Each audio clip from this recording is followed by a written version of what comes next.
You ever been praying or just kind of having quiet time with the Father and there's nothing? Like nothing. What's going on? This morning it was kind of like that. And I'd never experienced this before, so this was a brand new thing. And the outcome, wow, I learned a huge lesson today about stillness and quiet.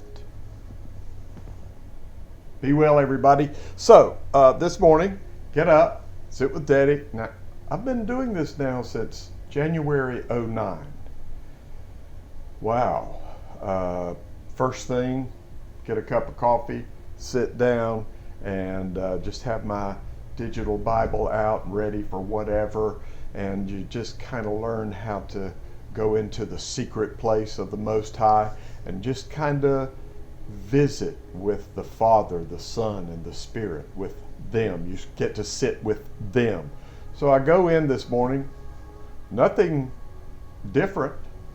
I just went in, and usually there may be some moving in me. There may be some intercession going. There could be some. Usually, there are verses that either I open my digital laptop Bible and it's just kind of there, and it opens up and shows me something brand new. It's our daily bread. Yeshua taught us to pray to the Father and request all of our, globally, our daily food, our daily feeding. And John, in one of his letters, he said, you have no need that man teach you. That's because we can go up the mountain to the Father and sit with him and be personally tutored by them. So anyway, I'm in there, and it was different.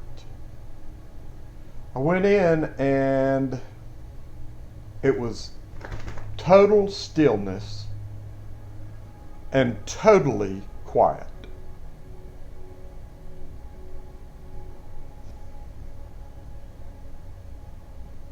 And I thought something was wrong. Have I done something? Have I accumulated some piece of garbage since yesterday? What's going on? And I was just kind of getting a little bit, wow, this is odd. This is really still and quiet. I mean, have the heavens ever been quiet to you? Just not hearing anything, not getting anything. So I was a little wondering what was going on because it was so still and it was so quiet. And I just heard the words, they bubbled up, stillness and quiet.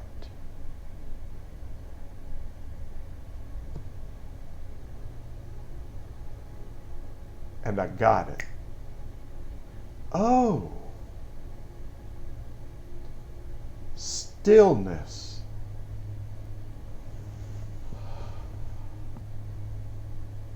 and quiet.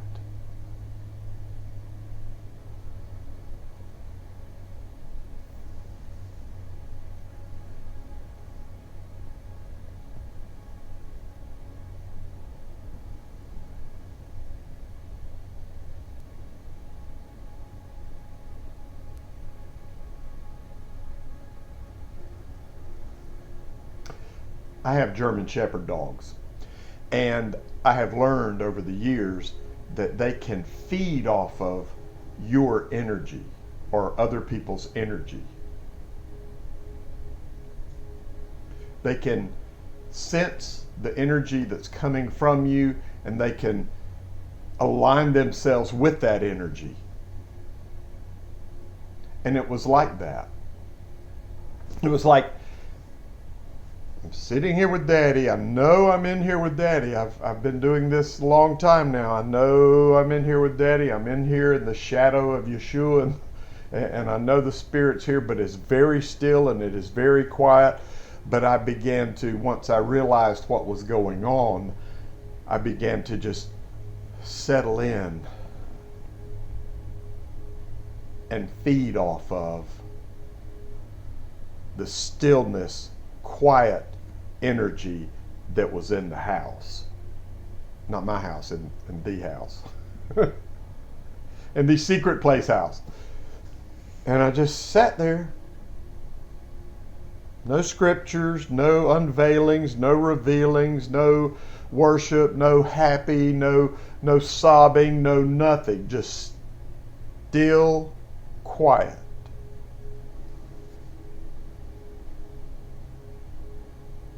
And when it was over, it was over.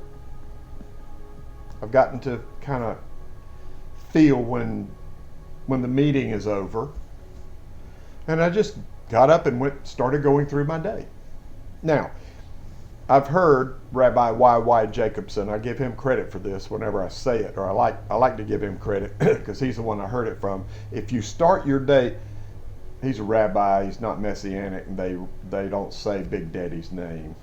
They say Hashem, the name. But that's a whole nother story. But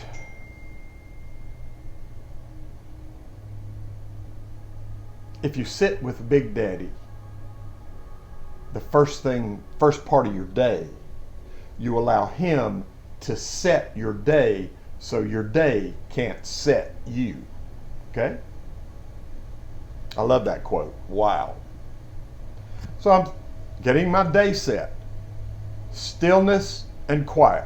So I go about my day. I start doing my things. A couple of my workers show up and they're doing their stuff, and then I go uptown. I have to go get some things. My guy said, I need this and this and this. I said, okay, I'll go get it. So I went uptown, and I went to this store that I go to a lot. It's a building material kind of store, a regional store down here where I live in the southeast part of the United States of America. And I go into the store and I said I needed these bags of rocks, and I needed this and that, and they got it up for me. And I pay for it inside, but you go outside and down where the workers are with all the wood and all the products. In the back there's this big wood yard, and out in front there are all the little things like potting mix and plants and bags of rocks, which I was getting.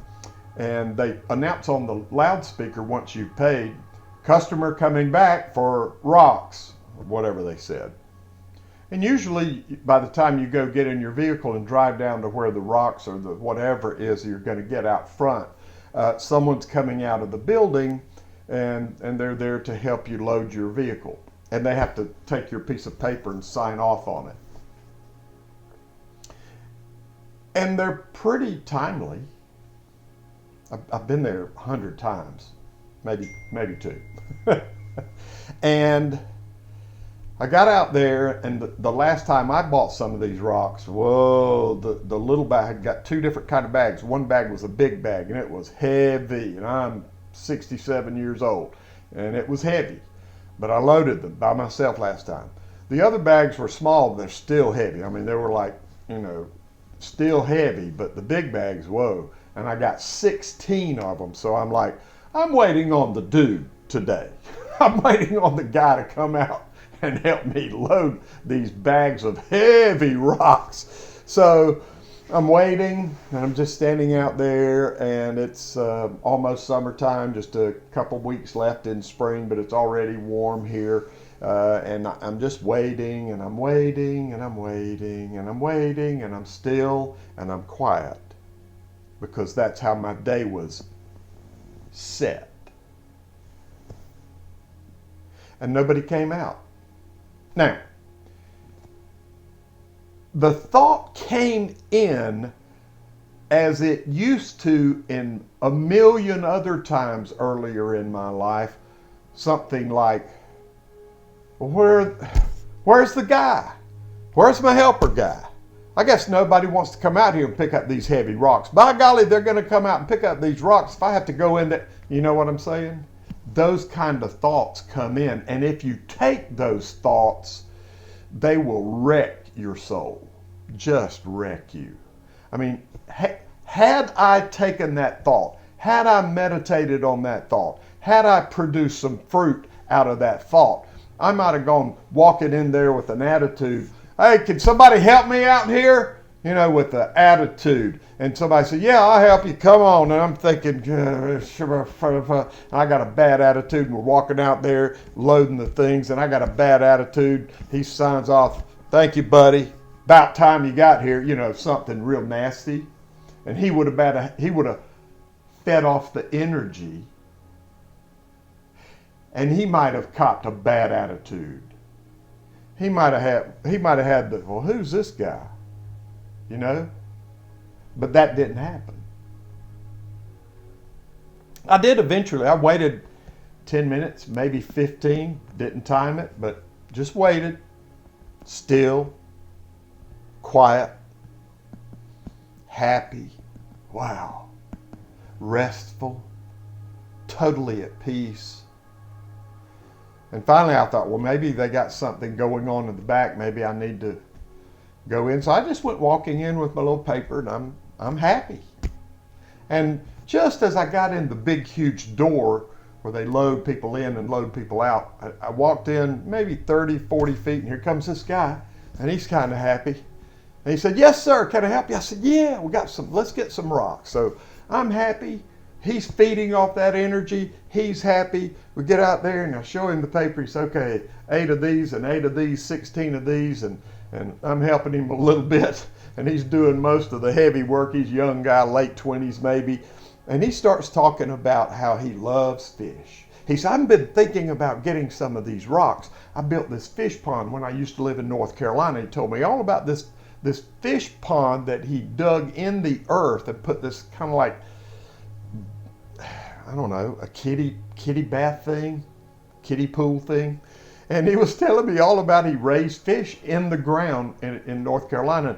He's doing it again here, and he's got a 400-gallon tank that he's bringing into the house, and he's got these real strange kind of African fish that only grow in 3 lakes in Africa, and he's going to have them. And he showed me a picture of it. We were just loading rocks, and he was happy, and I was happy, and the energy was good, and it was great. It could have been a bad time,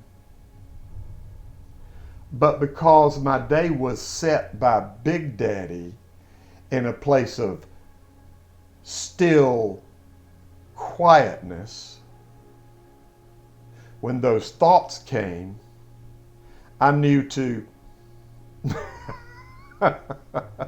nah, I'm not taking those thoughts. Take no thought about that kind of stuff. And those thoughts just went, and I remained still, happy, peaceful, patient, with a kind way about me. And it turned out to be the best thing. Could have been nasty, but because we start our day with our Father, He knew what was coming, and He knew how to solve the problem before it became a problem. He arranged our morning together so that I could learn something extremely valuable and then go out into the marketplace and experience the fruit of that morning's breaking bread together. Was that good? Oh, that's it. That's just an example of what it's like to be well. This is, again, just a teeny tiny snowflake on a mountain range of the well message of the kingdom. That word that was translated gospel technically is translated well message. We call it good news. But again, well message. And I like that. I like to be well. I like to be still, quiet, patient, joy-filled, living under the Shalom Dome. Okay, guys. See you later.